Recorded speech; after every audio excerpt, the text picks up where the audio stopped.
Hi there everyone, and welcome back. You're looking at the Vintage Sewing Machine Garage channel here on YouTube, and you are also looking at something you may not see very often, if ever, the underside of a Singer really nice and expensive Singer vintage cabinet. And this is a cabinet that held a Singer 201 that I was able to purchase from the estate of the original owner, and I got to meet some of the family members there. You were also looking at where a lot of the magic happens, because Singer had discovered that some of their customers did not really want to have foot pedals that would show. They basically wanted something that was convenient and something that would be hidden away from eyes. And so if you look over here, up there, you'll see, you guys see that power, that cord? That accord is actually a cord that is fished up in the top end of the cabinet here on the right, and it comes all the way down this cabinet and comes into this box. And you might think, well, what is the box for? The box is very important because it houses a speed controller that is made basically with the same design as the foot pedal is. It has carbon pile discs. And I'm going to basically open up this area here and show you what it looks like, because I can't remember if I've shown it before, to be honest. Now, obviously, as with anything like this, you always want to make sure you don't have your machine plugged in. It would be I do not have even the machine in this table. That would not have gone over well. Getting the table on its back was not that difficult, because I was able to do it without the machine in the table itself. Handling this cabinet carefully, because it's in pretty good shape. It doesn't look like much now. You can see cobwebs and dust bunnies, right? So I'm going to show you how I go about getting access to the magically hidden speed control that was built into this unit. And I'm going to, in fact, I'm sure I have seen tables before, just like this table, that did not have this set up. You know, let's say you were willing to spring for the really eye-watering price of one of these tables. You still could even get fancier, because normally you would either have a foot pedal that would work with knee control, or you could have this special pedal. When I see this pedal, it reminds me of like a piano or an organ. It's very, it's designed to be discreet. I believe that was the purpose of it. All right, let's see. So I'm going to get a screwdriver tip that I like to check ahead of time, make sure it's not, that one's too wide, and some of these are too narrow. Let's see here. Got to get the one that Goldilocks would like. Let's see here. I think this one may be a pretty good candidate. I think so.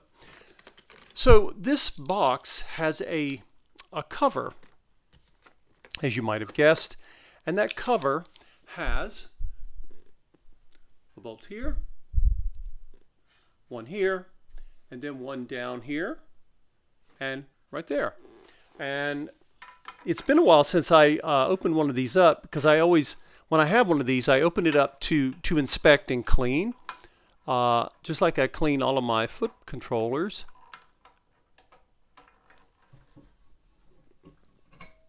I'm going to open that door just a minute to hold the cabinet so it doesn't go away from me.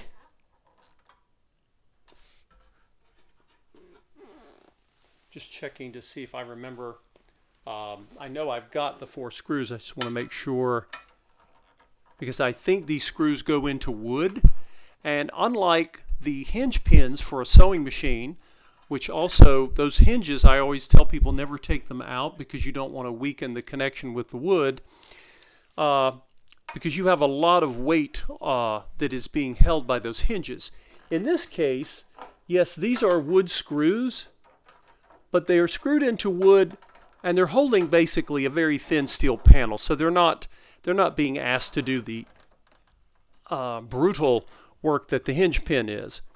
So I'm not as concerned. I'm going to be careful, but I'm not as concerned about, if I take this out, it's very possible that these screws were put in the wood back in 1950 or so, and they haven't been removed since. So I believe they will go back in fine, because I'm not, obviously with wood screws, every time you take it out, put it in, you weaken the wood's ability to hold the screw without making modifications. All right, let's get the screws here to the side. I'll come all the way down here to the bottom. Now, one of the reasons I'm going to be inspecting this is I want to make sure that my wires are secure and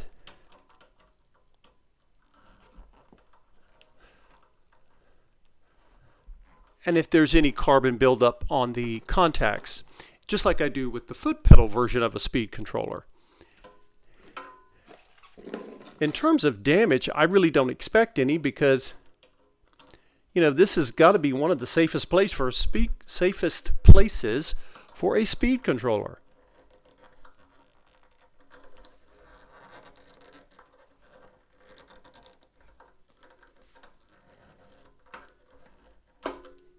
Whoops! I want to make sure I don't strip my screw. I got to hold the cabinet and turn the screw, because the cabinet wants to slide away from me here.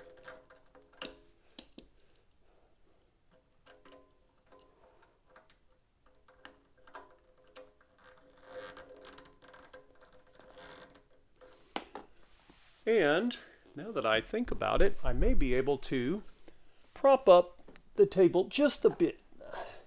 And that'll give me a little more working room. There we go. Now I can turn a little more easily. You can grab a rolled up towel. I grabbed a couple of socks that I had here, you want to basically get enough clearance so you can get some force put on the screw. You're less likely to strip the screw.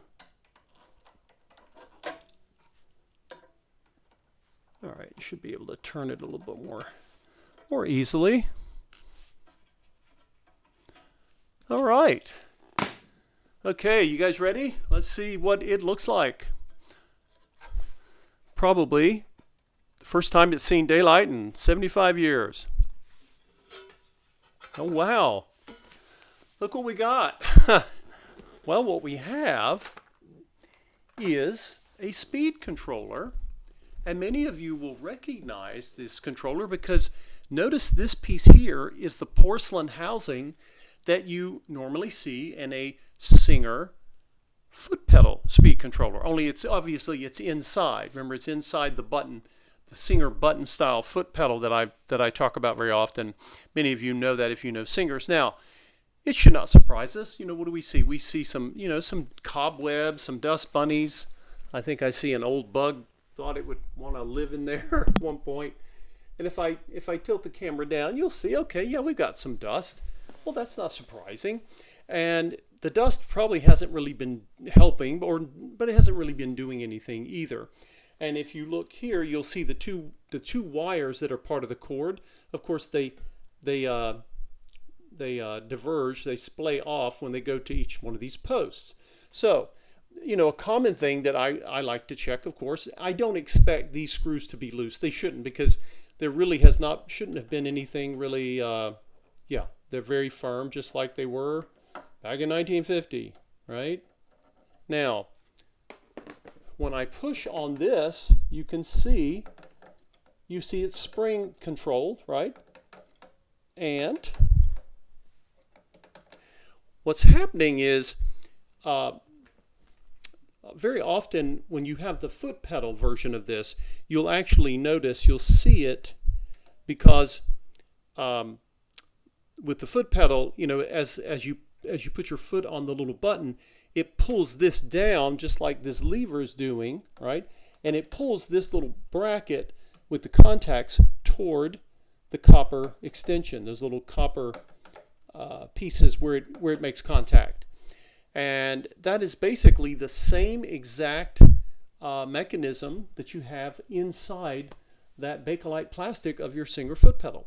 So my goal here is basically, it's pretty simple. I'm going to take my vacuum, probably my shop vac, and just gently vacuum it out. And there's a couple of bugs, or the remnants of bugs. Those will get vacuumed out. And I believe, and I should be able to take my cotton swab with some alcohol. I'll have to come in this way. It's kind of a weird direction. To come in and remove some of that carbon, any carbon buildup that's on those little posts, and that's basically it. Now there are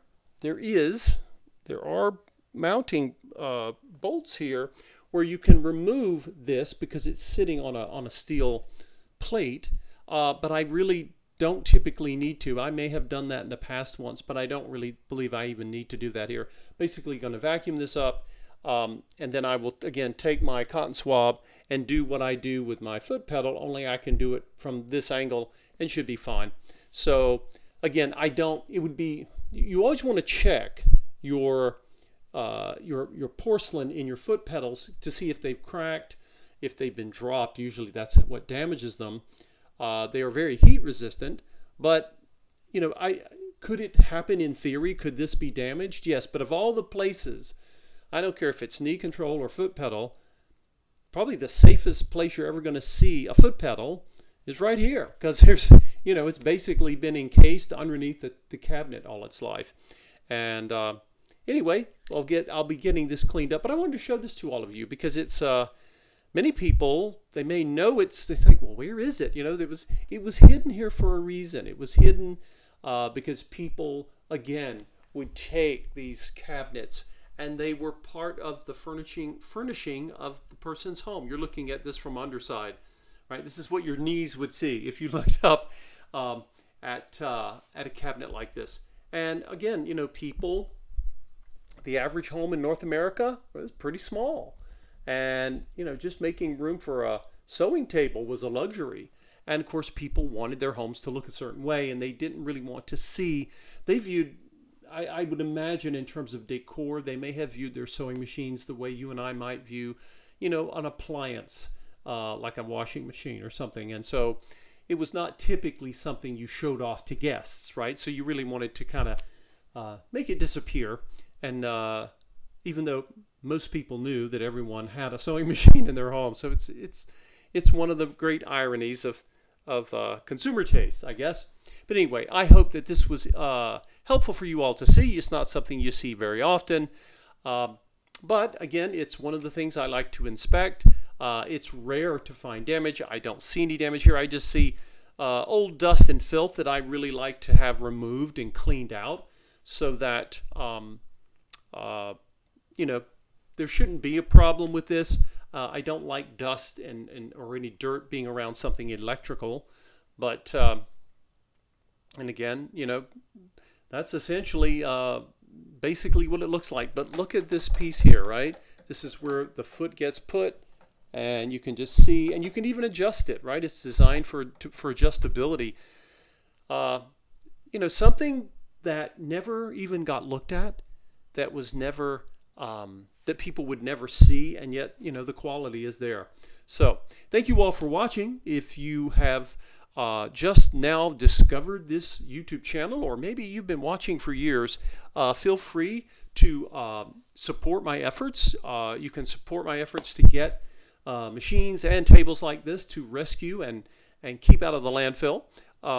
All of my videos and the homepage of this channel have a little link called Buy Me a Coffee. You can click on that. It'll take you directly to my Buy Me a Coffee page. You'll recognize my Singer 301 there, like on the homepage, and you can donate to whatever level you think appropriate. It would sure be appreciated, and I will see all of you in the next video, because I have yet another thing that I don't think I've ever shown on this channel, but it's coming up in I believe in my next video. So you guys stay tuned. We'll see you next time.